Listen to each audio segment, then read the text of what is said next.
ഞാൻ ചോദ്യം അങ്ങോട്ട് ചോദിച്ചോട്ടെ. അത് ശരിക്കും ഭയങ്കര സ്ട്രേഞ്ച് ആണ്. കാരണം ഞാൻ എപ്പോഴും ശ്രദ്ധിക്കുന്നൊരു കാര്യമായിരുന്നു, തുടക്കം മുതലേ വിവാദങ്ങളിലാണ്. അങ്ങനെ ശരിക്കും ഇത്രയധികം വിവാദങ്ങളാകപ്പെട്ട വേറൊരു മന്ത്രി ഇല്ലെന്ന് തന്നെ വേണേൽ പറയാം.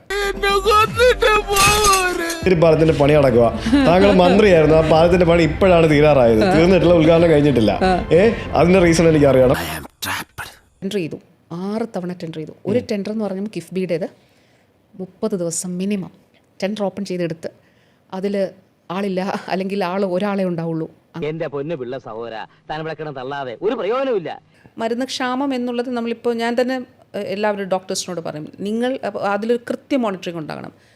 ഡോക്ടേഴ്സ് എല്ലാം തന്നെ ഇത് മേൽനോട്ടം വഹിക്കണം. ഏതെങ്കിലും ഒരു 30% ഏതെങ്കിലും ഒരു മരുന്ന്, ഇപ്പോൾ പ്രമേഹത്തിനുള്ളൊരു മരുന്ന് 30% ഇനി ശേഷിക്കുന്നുള്ളൂ എന്ന് വെക്കാം, 30% ആകുന്നതിന് മുൻപ് അറിയിക്കണം വെയർ ഹൗസിൽ. എന്താണിത് ഇന്ന് സ്റ്റോക്ക് ഔട്ട് ആവുന്നത്? ഇവിടെ പ്രവർത്തിക്കേണ്ടവർ പ്രോപ്പറായിട്ട് പ്രവർത്തിക്കാത്തതുകൊണ്ടല്ലേ? ഒന്നും ചോദിക്കരുത്, എനിക്കൊന്നും അറിയില്ല. ആണ്, തീർച്ചയായിട്ടും അല്ലേ? അതെ. അപ്പോൾ അത് പർപ്പസ്ഫുള്ളി ചെയ്യുന്നതായിരിക്കുമോ? തൽക്കാലം ഇത്രയും മതി. ഞാൻ പോയിട്ട് നാളെ വരാം.